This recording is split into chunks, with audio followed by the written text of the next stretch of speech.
Students नमस्कार। जैसा कि आप सभी को पता है कि बीपीएससी 17वीं का रिजल्ट आया है और यहाँ पे हिंदी मीडियम का रिजल्ट हमें बहुत कम देखने को मिला है। काफ़ी कम लोग जो हिंदी मीडियम से लिखे हैं और कह सकते हैं अच्छा भी लिखे हैं, फिर भी वो क्वालिफाई नहीं कर पाए। लेकिन उन सब चीज़ के बावजूद हमारे पास एक ऐसे शख्स की कॉपी है, उनका रैंक 76 आया है और उन्होंने अच्छा लिखा है। उनसे मैंने कॉपी मांगा, पूछा कि क्या मैं अपने चैनल पे शेयर कर सकता हूँ, तो उन्होंने बोला कि ज़रूर ज़रूर कर सकते हैं। इससे होगा कि लोगों को, खासकर हिंदी मीडियम के छात्रों को इंस्पिरेशन मिलेगा कि जो बची खुची कमियां हैं जो इस बार रह गई थी, या फिर वैसे स्टूडेंट्स जो हिंदी मीडियम से और पहली बार लिख रहे हैं, उन्हें इंस्पिरेशन मिलेगा, उन्हें इंस्पायर करेगा ताकि अपनी तैयारी में कुछ और मेहनत ऐड करें, फिर अगला जो अटेम्प्ट है 72 उसमें अच्छा से लिख सकें। तो ये GS1 का कॉपी है और इसके बाद GS2 और ऐसे सेपरेट वीडियो में मैं लाऊंगा इसे। और इसका आपको मोबाइल, इसका जो आपका PDF है, जो आपको मोबाइल एप्लीकेशन है BPSC mains prep, BPSC mains prep, जो कि आपको एंड्रॉयड गूगल प्ले पे दिख जाएगा। इस वीडियो पर कैसा रिस्पांस रहता है उस हिसाब से मैं इसके GS2 और एसए का कॉपी डिस्कस करूंगा, और उसके साथ साथ मैं कोशिश करूंगा कि अदर टॉपर्स जो हिंदी मीडियम है उनसे कॉपी कलेक्ट करूं और यहाँ पे आप सभी के सामने मैं पेश करूं। तो देख सकते हैं कि जो सबसे पहला क्वेश्चन था GS1 का, गवर्नमेंट, ये इंडियन काउंसिल एक्ट 1861, इन्होंने इसके प्रमुख जो प्रावधान है 1 2 3 4 5 और करीब 6 7 इतने पॉइंट्स लिखे हैं। और इनका हैंड राइटिंग आप अगर ऐसे का देखिएगा तो आपको पता चला कि कितनी बेहतरीन हैंड राइटिंग लिखते हैं। क्योंकि ऐसे GS1 में, GS2 में अच्छा खासा कंटेंट लिखना होता है तो हैंड राइटिंग हल्का फुल्का गड़बड़ हो जाता है, लेकिन उसके बावजूद भी इन्होंने अच्छा लिखा है। ऐसे में तो बहुत बेहतरीन हैंड राइटिंग है इनका, बिल्कुल डिजर्विंग कैंडिडेट है ये। उसके साथ साथ देख सकते हैं कि इन्होंने क्वालिटी के साथ साथ क्वांटिटी दोनों पे ध्यान दिया है। क्वालिटी प्लस क्वांटिटी, जैसा मैंने इनका कॉपी चेक किया, देखा तो क्वालिटी प्लस क्वांटिटी दोनों अच्छा इनका है। इसी में देखे role of Bihar in Quit India Movement, पूरा आप देख सकते हैं। छात्र आंदोलन, 9 अगस्त को प्रमुख नेताओं की गिरफ्तारी, आजाद दस्ता की भूमिका, देख सकते हैं हर एक पॉइंट को इन्होंने कवर किया है। यहाँ पे समानांतर सरकारों का गठन, उसके बारे में इन्होंने लिखा है। जन भागीदारी की बढ़ावा, उसके बाद इन्होंने निष्कर्ष इसका लिखा है। फिर संथाल अपराइजिंग, देख सकते हैं कि इन्होंने किस तरीके से फ्लो चार्ट को बनाया है, फ्लो चार्ट को बनाया है। इससे आप ये आपको सीख मिलेगी कि आपको भी कोशिश करिए कि फ्लो चार्ट बनाएं, थोड़ा सा आंसर अट्रैक्टिव रहता है। फ्लो चार्ट के अंदर भी आप देख सकते हैं फ्लो चार्ट है, बहुत ही स्मार्टली इन्होंने इस चीज़ को टैकल किया है। जो प्रभाव इसका क्या रहा संथाल विद्रोह का, उसमें भी इन्होंने 4 पॉइंट लिखा है। तो काफ़ी फैक्चुअल टू द पॉइंट इनका आंसर आपको देखने को मिलेगा। और फिर इस तरीके से इसे कंक्लूड किया इन्होंने।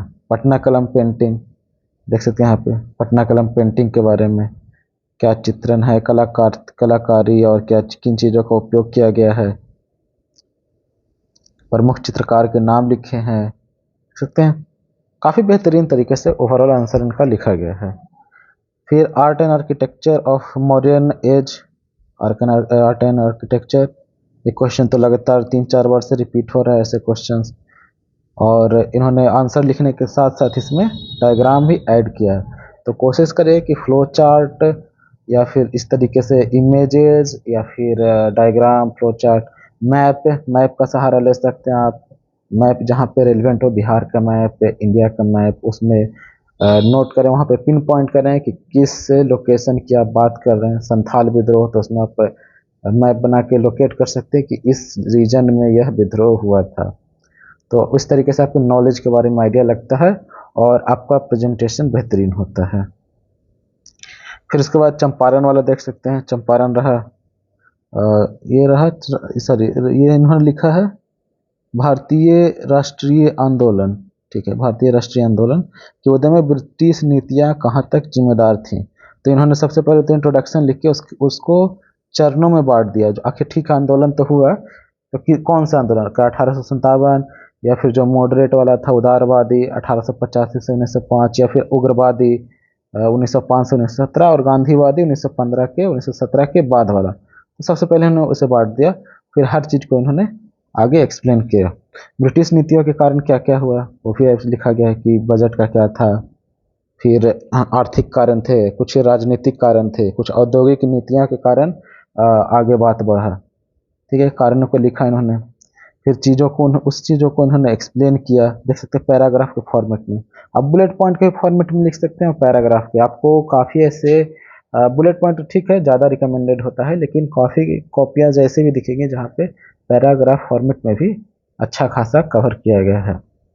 तो आप अपने कन्वीनियंस के हिसाब से जैसे चीज़ों को एक्सप्लेन कर सके वैसा लिख सकते हैं, बस टू द पॉइंट होना चाहिए, आपको मार्क्स ज़रूर मिलेंगे। फिर उन्होंने फिर अगेन आगे क्वालिटी के साथ साथ क्वांटिटी का भी ख्याल रखा इन्होंने। देख सकते हैं लगभग 7 पेजेज 8 पेजेज 8 मतलब पूरा 7 ऑलमोस्ट 7 पेजेज इन्होंने भरा है। देख सकते हैं यहाँ तक था कॉपी और पूरा लिखा है इन्होंने। तो क्वालिटी और क्वांटिटी दोनों मैटर करता है, स्पेशली जब कंपटीशन इतना टफ हो रखा हो। बहुत सारे यूपीएससी वाली कैंडिडेट भी बीपीएससी में आ रखे हैं, तो आप ऐसा नहीं कह सकते हैं कि 4 पेज 5 पेज ढंग का बढ़िया लिख दें तो चलेगा। उतना में भी लोग पास होते हैं और अच्छे रैंक से पास होते हैं, लेकिन अपने एंड से हमें कोई अपने तरफ से कोई गुंजाइश नहीं छोड़नी है। जितना अच्छा लिखें, जितना खूबसूरत हैंड राइटिंग रहे, जितना क्वालिटी अच्छा रहे और जितना क्वांटिटी अच्छा रहे, जितने नंबर ऑफ ज़्यादा पेजेस हो। ये चीज़ हालांकि उनके लिए दिक्कत हो जाएगी जिनका फ़ॉन्ट साइज काफ़ी छोटा है, जो बहुत छोटा छोटा लिखता है, तो उनके लिए चलेगा, वो पता चल जाता है एग्जामिनर को कि आपने सारा पॉइंट कवर किया है कि नहीं। फिर इसमें वेस्टर्न एजुकेशन का एक्सपेंशन, इसके बारे में है इंट्रोडक्शन, फिर उसका उद्देश्य लिखा इन्होंने, फिर उद्देश्य था उसको एक्सप्लेन किया। फिर प्रथम चरण, इसको भी इन्होंने चरणों में बांट दिया, प्रथम चरण में क्या हुआ। फिर उसके बाद आगे द्वितीय चरण में 1850 से 1890 के इन्होंने किया, पहला 1835 से 1850, फिर 1850 से 1890। तृतीय चरण 1900 से 1920। देख सकते काफ़ी बेहतर तरीके से इन्होंने डिवाइड किया है। फिर उसका प्रयास कर रहा तृतीय चरण में क्या उन्होंने करने की कोशिश की। चतुर्थ चरण से Patna engineering college, Patna medical college hospital 1925, और फिर ये mines college, Indian mines college है धनबाद 1926, आईआईटी धनबाद जहाँ से मेरी पढ़ाई हुई है। फिर पशु चिकित्सा के लिए भी कॉलेजेस खोले गए थे। उस तरीके से काफ़ी चीज़ें, और जैसे सैडलर आयोग है, काफ़ी चीज़ों को इन्होंने कवर किया है। समिति का नाम लिखा है, हार्टोक समिति, सैडलर आयोग, सब चीज़ कुछ को इन्होंने कवर किया है और फिर लास्ट में से कंक्लूड किया है।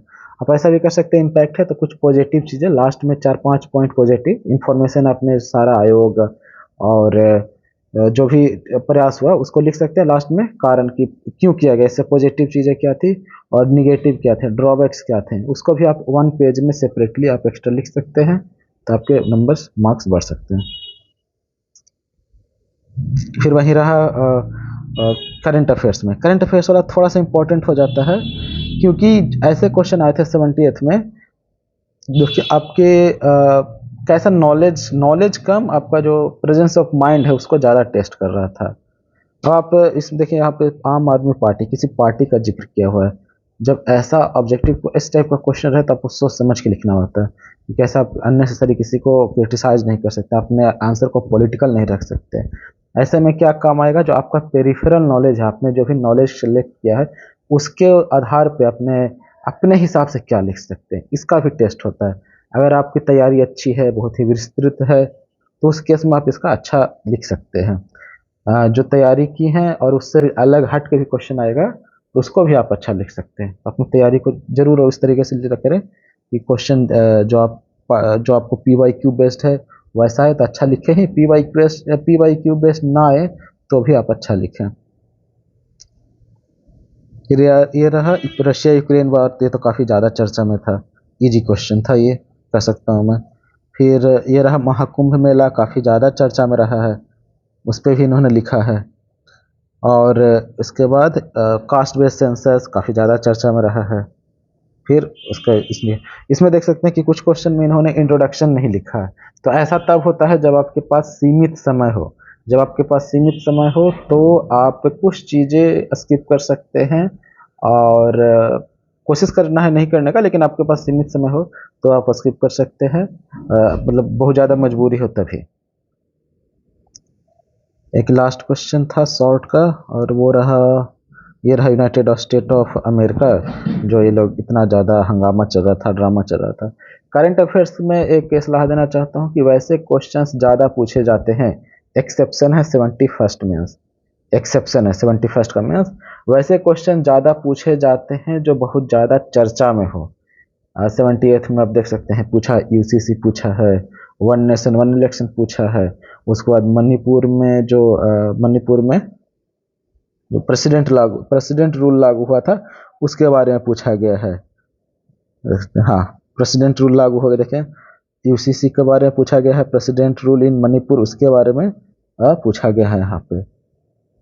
नेक्स्ट क्वेश्चन क्या था, एक उसमें था वन नेशन वन इलेक्शन, और दूसरा वाला मुझे याद नहीं आ रहा है, मैंने वन नेशन वन इलेक्शन लिखा था, ये रहा, और दूसरा वाला था जो, हाँ, वुमेन रिजर्वेशन 2023, इसके बारे में भी पूछा गया। तो ये सब काफ़ी ज़्यादा चर्चा में था। एक्सेप्शन अगेन 71st मेंस था, तो आप अपनी तैयारी को इस तरीके से रख सकते हैं। और अगर हिंदी मीडियम वाले हैं तो मतलब हार नहीं मानना है, रिजल्ट कम इस बार हुआ है लेकिन वो स्विच होता रहता है, कभी आपको फेवर मिलेगा, कभी आपके अगेंस्ट जाएगा। तो तैयारी करते रहने से, मेहनत करते रहने से ये फ़ायदा होगा कि जब चीज़ें आपके फेवर में होगी तो आपका भी रिजल्ट आएगा, आपका भी नाम पीडीएफ में देखने को मिलेगा। तो आप लोग ज़रूर बताइएगा कमेंट में कि आपको जीएस पेपर 2 और एसए का, खासकर इनका एसए का जो कॉपी है, मुझे पर्सनली बहुत अच्छा लगा। क्या मैं शेयर करूं या फिर आप लोग पीडीएफ से ही ऐप पे देख लेंगे, जिसका मैं उस ऐप का लिंक कमेंट बॉक्स में ज़रूर डाल दूंगा, ठीक है। तो इसी वीडियो के साथ मतलब यहीं पे वीडियो को मैं समाप्त करता हूँ। अगर वीडियो पसंद आया हो तो वीडियो को लाइक ज़रूर कर दीजिएगा, चैनल को सब्सक्राइब कर सकते हैं। धन्यवाद।